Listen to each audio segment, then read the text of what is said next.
दिलीप नारायण जी और मुख्य रूप से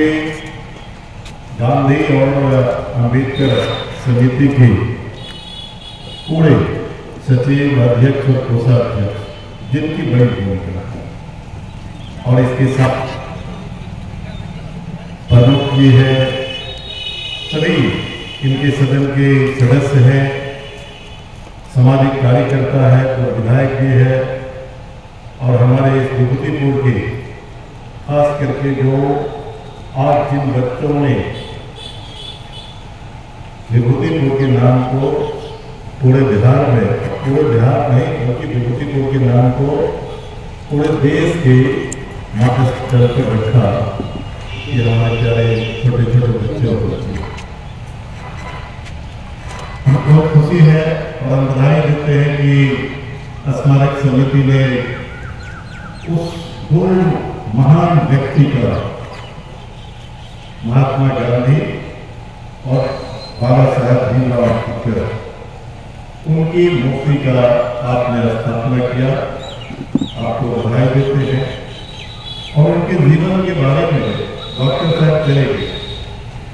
लेकिन उन्होंने जो बात रख रहे थे वो स्टेप बाय स्टेप रख रहे थे। जो अम्बेडकर को पढ़ा है वो इस बात को समझ रहे हैं, बिल्कुल वो सही रख रहे थे। उनकी पूरी जिंदगी को रखने के लिए कम से कम 3 घंटे का समय दिया, तब आप उनके जीवन को आप रख सकते हैं। राम बहादुर बाबू हमारे अभिभावक थे, उन्होंने भी भीमराव अम्बेडकर से जुड़ करके कुछ बातों की चर्चा किया, और महात्मा गांधी के बारे में जो बहुत चर्चा किया। मूल रूप से आज के दौर में महात्मा गांधी,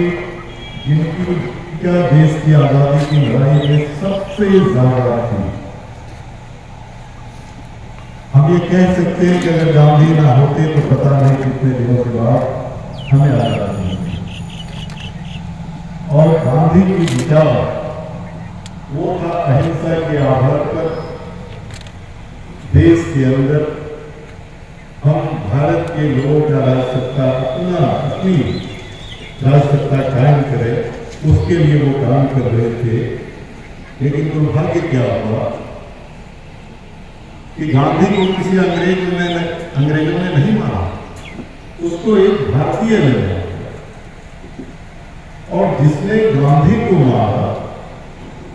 सबसे पीड़ा तब होती है, उसको भी आज इस समाज के अंदर महिमा मंडित करने की कोशिश की जाती है। ये दो तरह की बातें जो है वो हमारे ऐसे नौजवानों को विचलित करता है। या तो गांधी की पूजा करो, या हत्यारा जो है उसकी पूजा करो। आप खड़ा होते हैं तो अभी 2 अक्टूबर को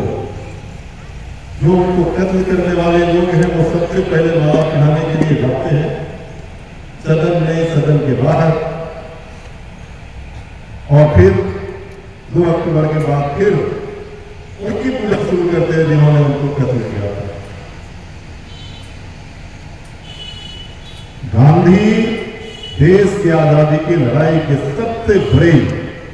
कोऑर्डिनेटर थे। हर तबका के लोगों ने उन्होंने अपने बुद्धि से, अपनी चेतना से जोड़ करके, क्या मजदूर, क्या किसान, क्या नौजवान, क्या विद्यार्थी, क्या बुद्धिजीवी, सबको जोड़ करके उन्होंने देश के अंदर आजादी की लड़ाई का नेतृत्व किया और हमारा देश रहा। उनके विचारों का कत्ल हो रहा है, इसलिए आज की तारीख में उनकी मूर्ति का स्थापना होना और उनके विचारों पर चलने का संकल्प लेना, उनके विचारों को उससे भी ज्यादा जिंदा रखने का संकल्प लेना, ये हमारे लिए सबसे महत्वपूर्ण बात है। दूसरा बात का दिन है, सिर्फ हम लोग यहाँ नहीं करता, आज समस्तीपुर जिला के अंदर हजारों जगह बाबा साहब भीमराव अम्बेडकर की मूर्ति पर, उनके तेल चित्र पर, उनके नाम पर जुलूस, उनकी शोभा यात्रा निकाली जा रही है। बाबा साहब भीमराव अम्बेडकर जिन्होंने जिनकी भूमिका, पहले की बात मैं नहीं कह रहा, लेकिन मैं कह रहा हूं देश की आजादी के बाद हमारा मुल्क कैसे चलेगा। जब ये सवाल देश के सामने आया तब उसमें संविधान सभा, एक संविधान, देश को चलाने के लिए एक संविधान की जरूरत थी और संविधान सभा का सदस्य उनको बनाया गया और फिर उनको अध्यक्ष बनाया गया। और संविधान सभा में जो सदस्य थे मोटे तौर पर कुछ बीमार थे, कुछ कार्यालय आ नहीं पाते थे, उसको पढ़ने की जरूरत है। और तब डॉक्टर भीमराव अम्बेडकर, बाबा साहब के ऊपर यह जिम्मेदारी आई और उन्होंने काफी मेहनत करके उन्होंने पूरे देश का भ्रमण किया, देश के सभी वर्गों के बीच गए कि उसकी आर्थिक सामाजिक हालात क्या है। और तब उन्होंने